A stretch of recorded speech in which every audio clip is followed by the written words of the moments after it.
आज हम आपके लिए जो वीडियो लेकर आए हैं ये एक अलग तरीके का वीडियो है। अभी तक हम आपके लिए जो भी वीडियो लेकर आए उनमें हम आपको बताते हैं कि आपको क्या करना है, पर आज के वीडियो में हम आपको बताएंगे कि हमें क्या नहीं करना। दोस्तों, कई बार होता है, मेरे भी कोई दोस्त आते हैं मेरे पास में और आपस में हम लोग डिस्कस करते हैं अपनी लाइफ के बारे में। और कई बार ऐसा होता है कि बहुत टाइम बाद मिले हैं, लेकिन उसके बाद में भी जब वो बातें ख़त्म होती हैं तो खुशी होने की जगह कहीं ना कहीं हम दुख के अंदर होते हैं। हम सोच रहे होते हैं कि हम कैसी ज़िंदगी जी रहे हैं। और जब इस पर हमने रिसर्च करी और देखा कि इसका मेन रीज़न क्या होता है, तो हमें समझ में आया कि इसका सबसे बड़ा जो रीज़न था वो था शिकायतें। हम कहीं ना कहीं तारीफ़ों की जगह ये देख रहे थे कि प्रॉब्लम्स कहाँ हैं मेरी लाइफ में। और यही वजह है दोस्तों कि आज का जो वीडियो है वो आपको बताएगा कि हमें क्या नहीं करना। और ये हैं कुछ 7 ऐसी शिकायतें जिनको अगर आपने करना बंद कर दिया तो आप किसी भी मीटिंग में जाएं, आप किसी भी तरह से जी रहे हैं, आप उसको और बेटर कर सकते हैं। तो सबसे पहली शिकायत जो आज से हमें करनी बंद करनी है वो है हमारे भविष्य के लिए या हमारे लक के बारे में। हमें कभी भी अपने लक की शिकायत नहीं करनी दोस्तों। हमें कभी ये नहीं करना कि यार मेरा तो लक ही ख़राब है, क्योंकि अगर आप बोल रहे हो और आप अगर शिकायत कर रहे हो तो आप कहीं ना कहीं विजुलाइज कर रहे हो, उसको मेमोराइज कर रहे हो और बार बार उसके ऊपर ध्यान दे रहे हो।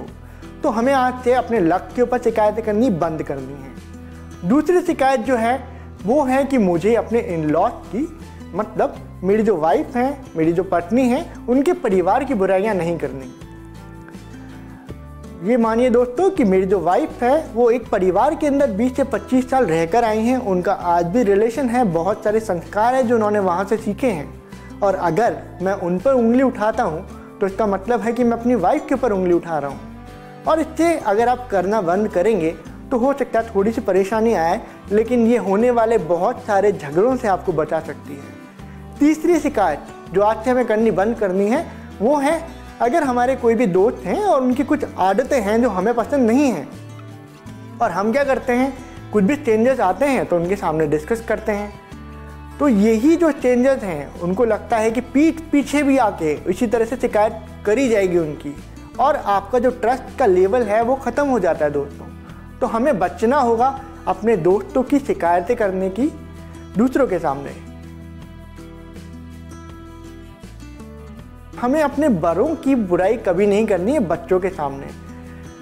हमारे जो बच्चे हैं, हम कोशिश करते हैं कि हम उनको बहुत अच्छी एजुकेशन प्रोवाइड करें, बहुत अच्छी तालीम दें, लेकिन हमारे बच्चे हमसे बहुत ज़्यादा सीखते हैं। और अगर हम अनादर करना सिखाएं उनको बड़ों का, हम अपने बड़ों के बारे में कुछ कमियां निकालें तो बच्चे भी यही करेंगे और हमारी जो तालीम है उसमें कहीं ना कहीं कमी आएगी।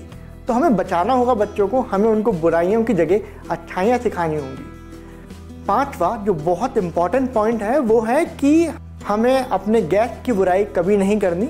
अगर वो घर के बाहर चले जाते हैं या घर पे आते हैं, उनके जाने के बाद उनकी बुराइयां कभी भी नहीं करनी। बच्चे कहीं ना कहीं देख रहे हैं और हमारे माइंडसेट में कहीं ना कहीं नेगेटिव फीलिंग आती है उस गेस्ट के बारे में। 6वां जो पॉइंट है दोस्तों वो है कंडीशन।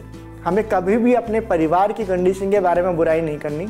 हमें कभी ये नहीं कहना कि मेरे पास तो यार ये था ही नहीं या ये नहीं है, क्योंकि अगेन कहीं ना कहीं मैं अपनी ही पावर को डाउन कर रहा हूँ इसके अंदर।